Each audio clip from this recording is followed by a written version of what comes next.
Hello, welcome to Family History with Chris. I am Chris, and I would like to share this with you. Uh, I've been going through just reading some stories, and I found one on the history of Hatch and Beckstead families. Uh, it just says written ...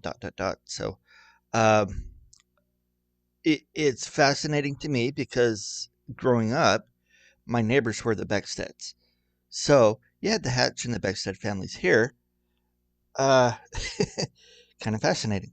So it seems like it's long, uh, about 4 pages.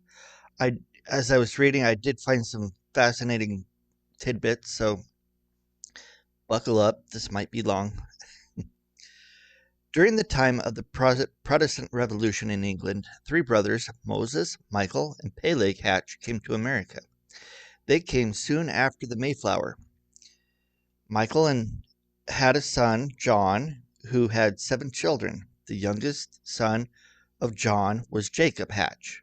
So you got Jacob, John, and Michael. Uh, and I think that's how I have it on my history.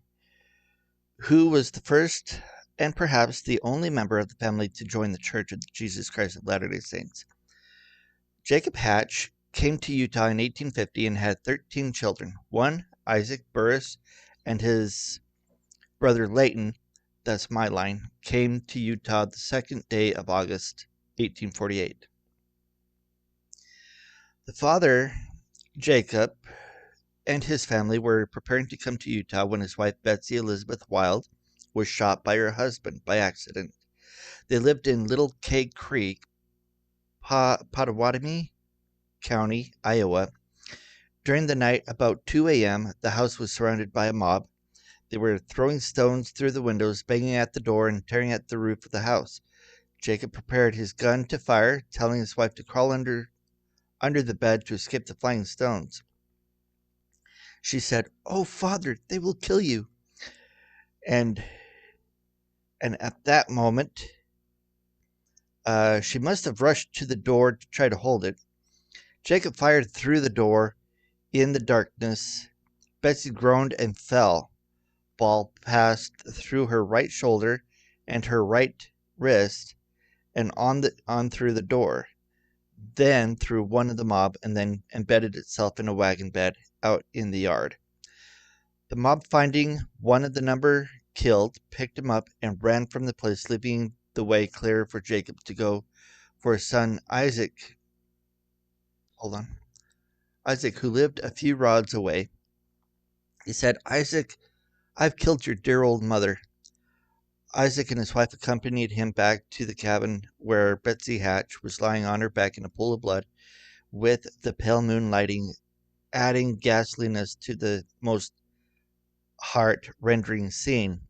Mary, Isaac's wife, ran to the cabin barefooted. "I'm not taking time to dress her feet," and splashed right into the blood of her mother-in-law. This was about 2 months before the birth of her oldest child, a son, George Andrew Hatch. 2 months before the birth.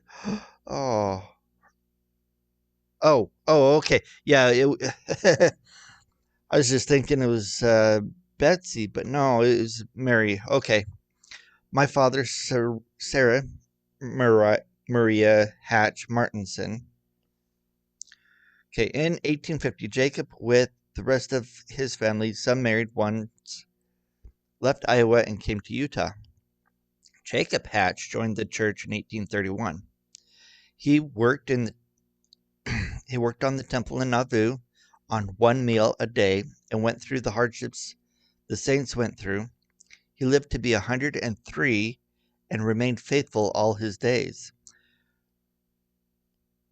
That's old, man. That's awesome. John Hatch, son of Michael and father of Jacob, fought the Revolutionary War.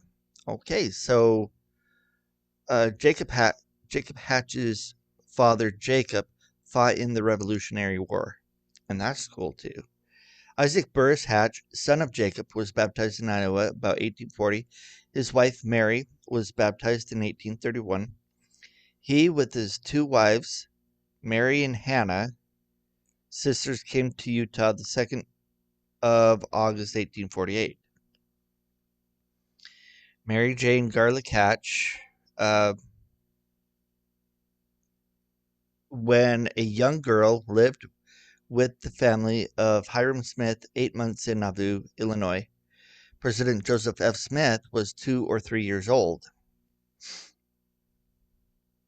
At the time Brigham Young stood before the congregation of the saints with the mantle of Joseph Smith upon him, Mary Jane was in the audience, and all her life bore testimony to the personality of Joseph being shown through Brigham Young. So, see, here's another view. I've heard stories about this, but to hear it in your family history, that's just cool.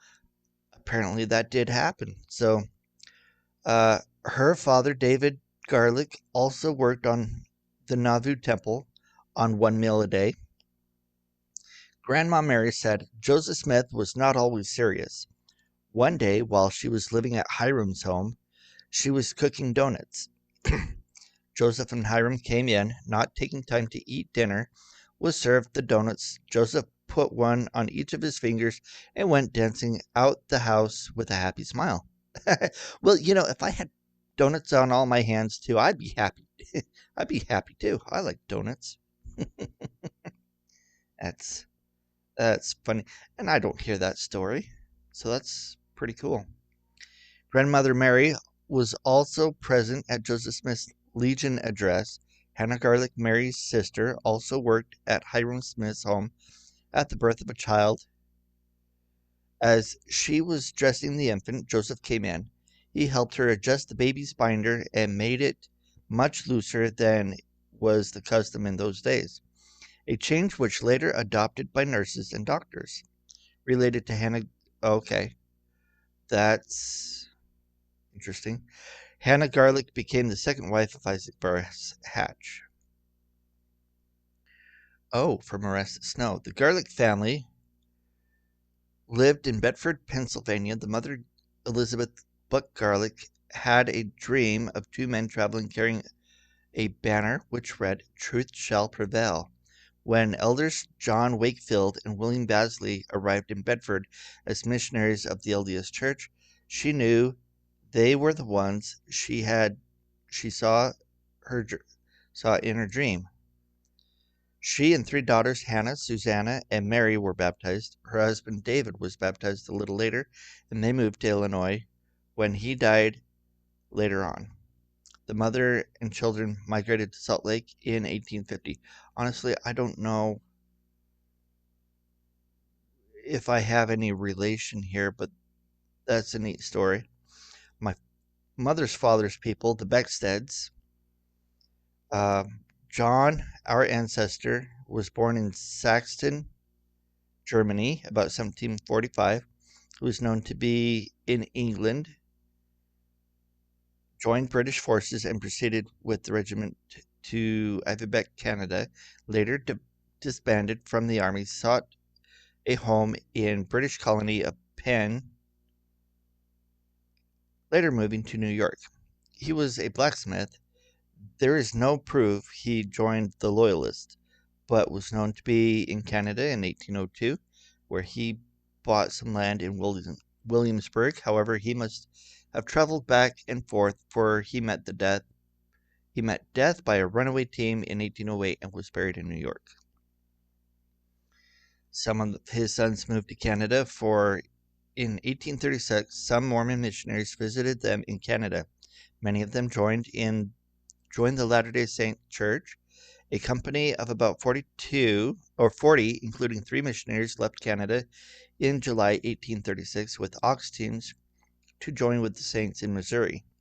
They endured hardships. When near the border of Missouri, they were attacked by armed men, but were spared because of heavy rain and floodwaters, known in history as the Battle of Crooked River. Okay, the following day, the brother prophet Joseph Smith and others came and rescued them. After being driven from Missouri, then settled in Warsaw, Illinois, and were not far from the jail where Joseph and Hiram were murdered. They had been driven from place to place by the mob. The great-grandson of John, Sidney Marcus Beckstead, met a young lady, Sophia Ann Rollins, in the St. Louis, Missouri. Later, she was also forced to leave Nauvoo and cross the Missouri River in a canoe. Later, she returned and lived with the prophet's mother, Lucy Mack Smith, for 2 years and saw the temple burn in 1848. She was born in Maine, the 5th of May, 1831. We do not know her life before coming to Illinois. The Beckstead families had moved to Council Bluffs after Anne, as she was called, went back to her people. She met Sidney M. Beckstead in St. Louis. They were married in 1850. In 1848, Sidney's father, Francis Beckstead Jr., died of cholera and was buried on the bank of the Missouri River. They were preparing to go west because of the loss of the father, Maria Beckstead. She was her husband's cousin, with her children, and moved back to North Peplon of Traders Point, their home, and remained there. The oldest son, Orange Mortimer, had joined the Mormon Battalion in 1846, who marched against Mexico. In 1852, the second son, Sidney, with his wife, Anne, and Sarah, her daughter, Sarah, 1 year old, came to Utah with the other Beckstead families. His mother later married a Mr. Bailey out of the church, and her descendants, except Orrin and Sidney, lived in Bellevue, Nebraska. Okay, his mother later married. That's weird. 12 years since leaving Canada of hardships and trying circumstances, finally found many of the Beckstead families located in the Salt Lake Valley. When my grandfather, Sidney Marcus Beckstead, was building a house on the lot in back of where the Hotel Utah now stands, their bedroom was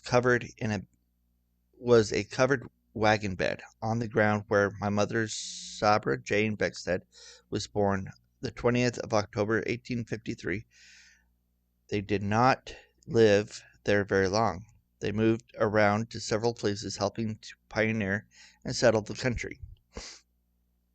In 1864, he was called to go back to the Missouri with several others to help bring other pioneers west. They had buried 2 children. They had 7 girls and his wife Anne, and 1 son by his second marriage, Annie Jackson. The company were away about 3 months. While back there, he visited his mother, but since she had married a Mr. Bailey out of the church, she was not very friendly. On the return trip, when in Wyoming, grandfather took his turn to guard Indians. Near daybreak, he was to go to camp and fix some wagon wheels. Before starting on their journey, he leaned his gun by a bush, mounted his horse, reached for the gun. It caught in a bush and discharged. The bullet hit him under the right ear and came out near the left temple. Oh dear. Other hearing the shot thought it was Indians. When no further noise was made, they found him lying on the ground near his horse. John Murdoch, the captain of the company, said, "We have a great loss. As he was always willing and ready to make any repairs needed." Sidney M. Beckstead was rolled in his bedding and buried by the side of the road, about 14 miles from where the bridge later crossed the Platte River near Casper, Wyoming.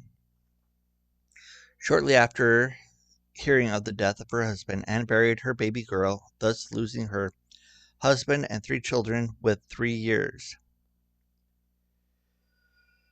With the help of her girls and her 2 brothers, Charles and Orson Rollins, she carried on for a time, then had to abandon her crops because of Indians. She taught school by Mother Sabra Jane, and her sister Sarah went out to earn their living. In due time, she married Edward R. Roberts and had 2 more children, a girl and her only son. My father, George Andrew Hatch, this is not my father, but whoever wrote this, Sorry for that. Um,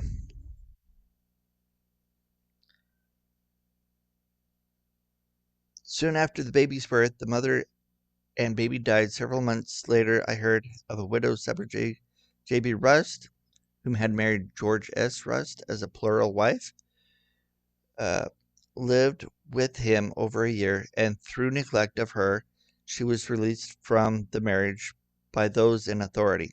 Having a son, Sidney Orlando, she was earning her living.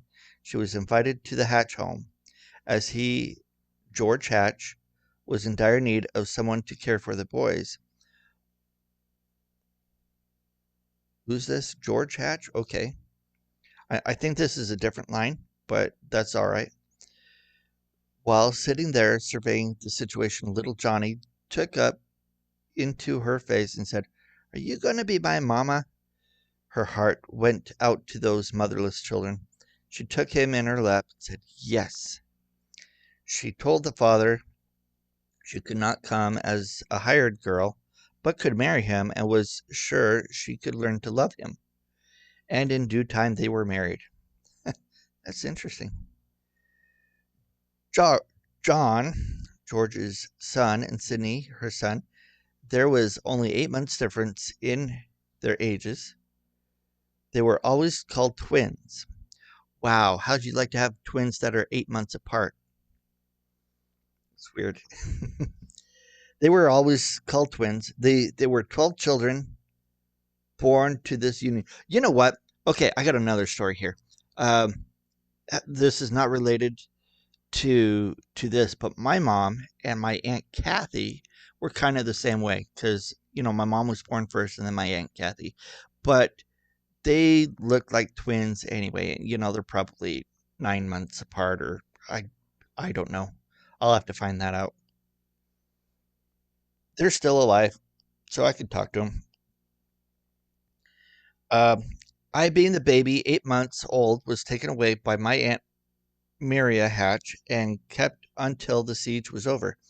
Within 3 months, they laid away father's two oldest sons, George Jr., 21 years old, and John, 19, and Ellen, 3 years old. Mother was very low, but recovered when enough to realize the Lord's goodness in sparing their lives. They said, "The Lord giveth, and the Lord taketh away. Blessed be the name of the Lord." George Jr. was married, leaving a wife and daughter, and another daughter born a few months after his death. Oh, that's so sad. He never got to see her. Father and mother had four more children. A boy, Lauren, died at 9 months old with pneumonia, and the youngest, a boy, stillborn. Oh. Mother's eldest son, Sidney Russ, died at age 31, leaving a wife and two children. In 1933, a daughter, Burley H. Brown, died at the birth of age 41, leaving the husband and seven children. Father George Anders left us in death, age 62, bad heart. Okay. All of the children were married but two. Mother Sabra lived to be 92 and died in 1946. She was known to be an ideal stepmother and lived a good, full, useful, happy life, loved by everyone and known by Aunt Sabra. My parents were always busy in church activities and set a worthy example for their children. Written by a daughter, Sarah Maria Hatch Martinson. Okay, since the history was written in 1960, I've lost a sister, October 1961, and a brother this year, 1963. I have two brothers living, one 82 and 68. I am 75. Okay, Sarah Maria Hatch Martinson, I appreciate this. Uh, so, a few lessons learned. Um, One, I thought, uh, if I can remember the names, whoever was getting up on his horse and got shot by himself. Okay, so when you hear that, okay, that's what happened. But everybody else, who was not around thought it was Indians.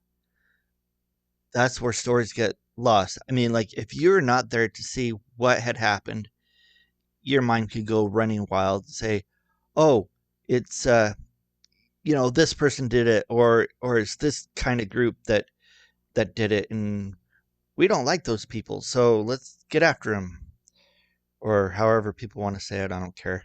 Um, but having the story, then you get to understand, oh, that's what happened. Okay, as long as it's written correctly, uh, it's good to have different uh, points of view so you can get the truth. If you only have one point of view, then is it really? It could be true, but then again, it's only one point of view, so you can't get the uh, full story. Um,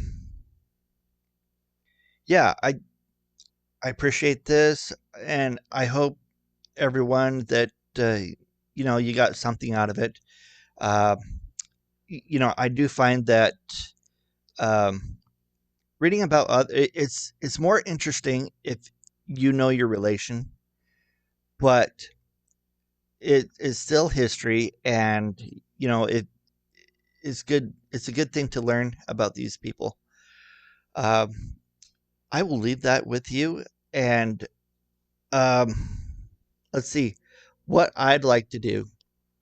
I've been thinking about this is I'd like to read histories of go through a segment of pioneers. If anybody has any stories they'd like to share or whatnot, I mean, I'd be willing to read it. Let's see what where we can be related, whatnot.